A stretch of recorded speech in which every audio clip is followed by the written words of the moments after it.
Hello, friends. Welcome to Leap interview series. And today we have with us Professor Dr. Harendra Singh.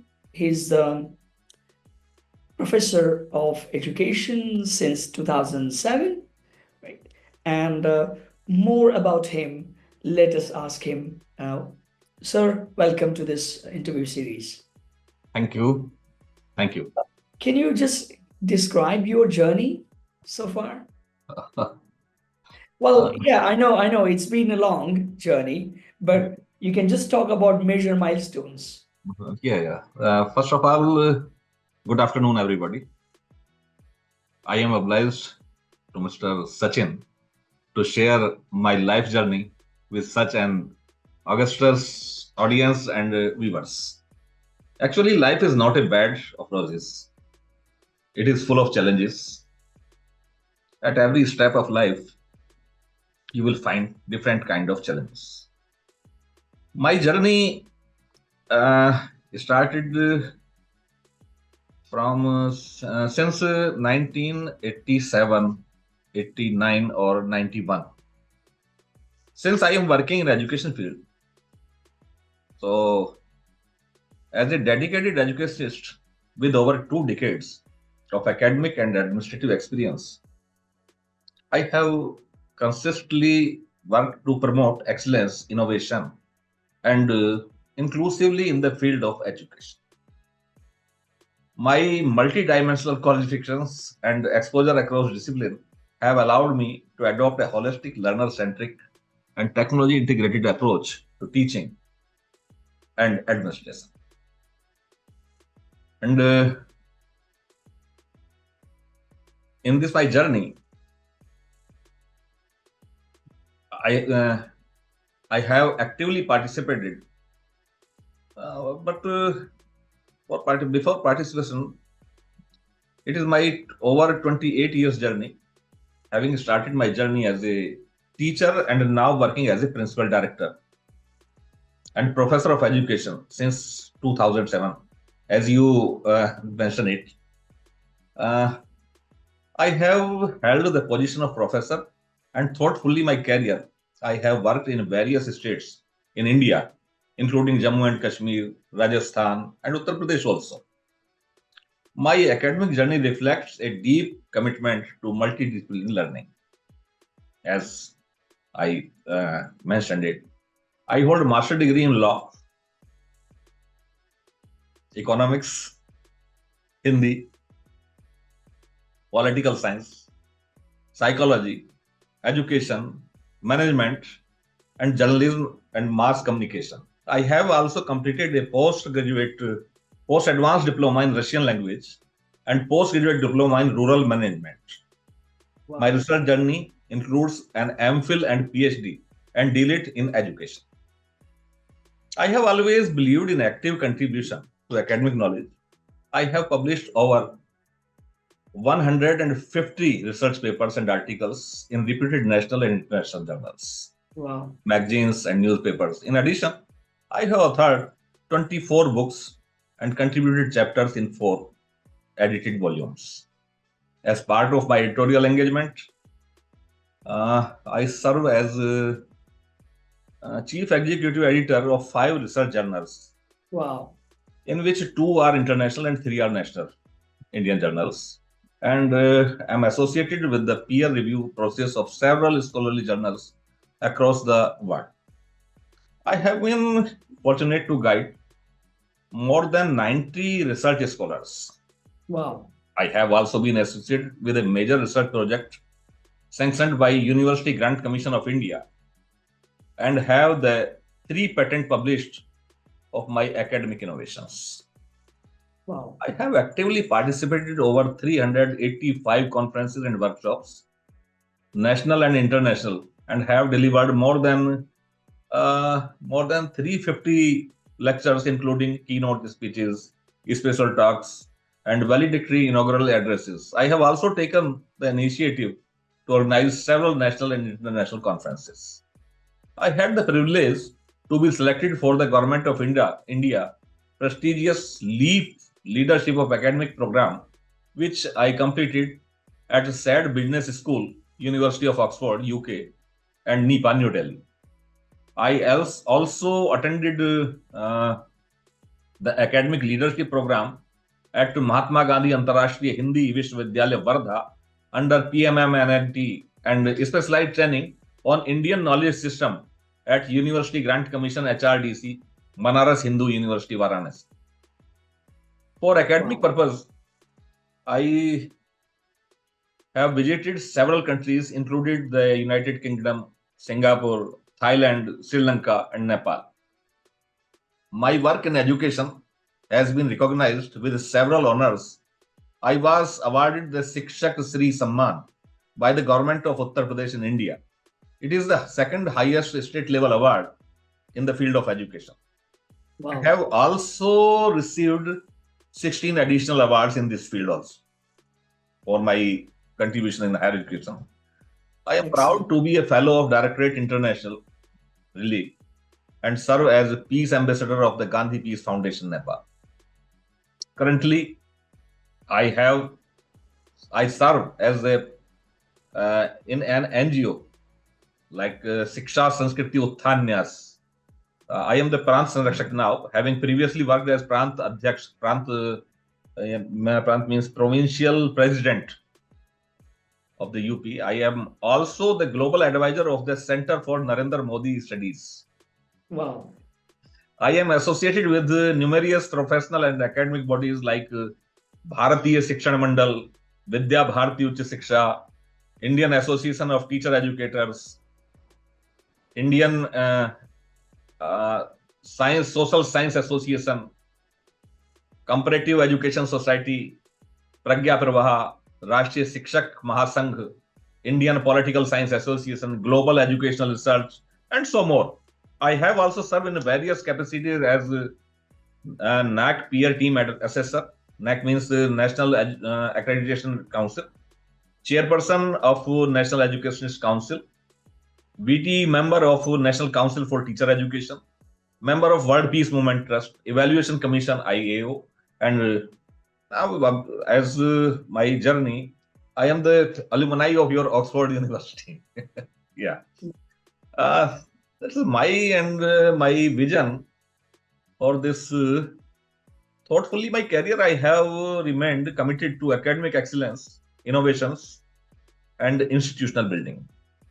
My multidisciplinary background, combined with deep engagement in research and governance, position me well for higher academic leadership.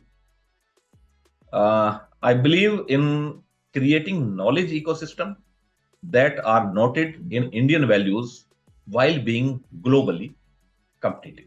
It is my journey for in the field of education. Yeah. Fantastic. Yeah. Well, it's a highly impressive journey that you have, very inspirational as well.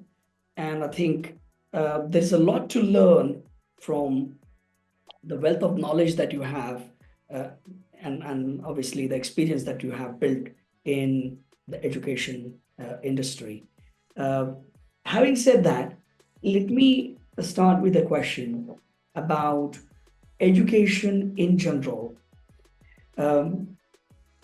and what you think the educational institutions should be doing in general in India. What educational institutions should be doing in next 1-2 years so that they become more competitive and they produce better students? I am living in India, and our education system is very broad. Recently, our government introduced the National Education Policy 2020. I am advocacy for this national education policy. As per policy and my opinion, a good education institution where the education is given to the students is one in which every student feels welcomed and cared for, where a safe and stimulating learning environment exists, where a wide range of learning experience are offered and where good physical infrastructure and appropriate resources conducive to learning are available to all students. Attaining the qualities must be the goal of every educational institution. However, at the same time, there must also be seamless integration and coordination across institutions and across all stages of education. The fundamental principles that will guide both the education system at large as well as the individual institutions. They are introduced in national education policy in India that are the mostly the recognizing, identifying, and fostering the unique capabilities of each student by sensitizing teachers as well as parents to promote each student's holistic development in both academic and non-academic spheres. According the highest priority to achieving fundamental literacy and numeracy by all students by grade 3.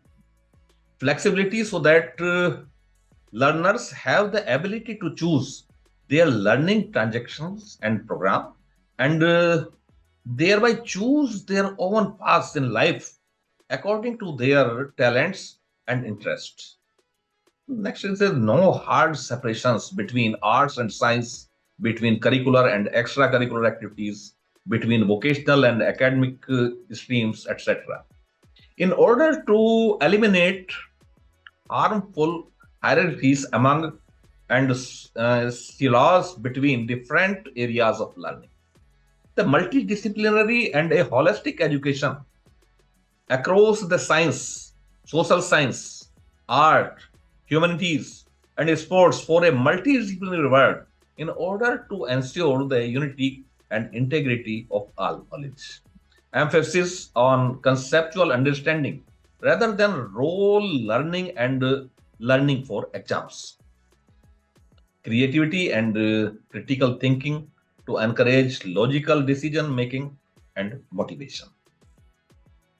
Ethics and human and constitutional values like empathy, respect for others, cleanliness, courtesy, democratic spirit, spirit of service, respect for public property, scientific temper, liberty, responsibility, pluralism, equality, and justice, promoting multilingualism and the power of language in teaching and learning.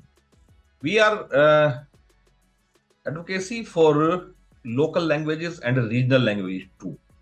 Life skills such as communication, cooperation, teamwork, and resilience. Focus on regular formative assessments for learning rather than the summative assessment that encourages today's coaching culture. Extensive use of technology in teaching and learning, removing language barriers, increasing access for Divyang. You know what is Divyang? No. Handicapped students.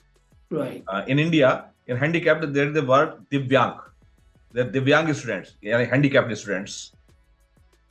And educational planning and management. Respect for diversity and respect for the local context in all curriculum, pedagogy, and policy, always keeping in mind that education is a concurrent subject. Full equity and inclusion as the cornerstone of all educational decisions to ensure that all students are able to thrive in the education system. Synergy in curriculum across all levels of education from early childhood care and education to school education to higher education also. Fantastic. Teachers and faculty as the heart of the learning process. It's a must. Their retirement, their recruitment, continuous professional development, positive working environment, and service conditions, and so on. And the vision of in India, our education vision that emphasizes in the national education policy, an education system rooted in Indian ethos that contributes directly to transforming India That is Bharat.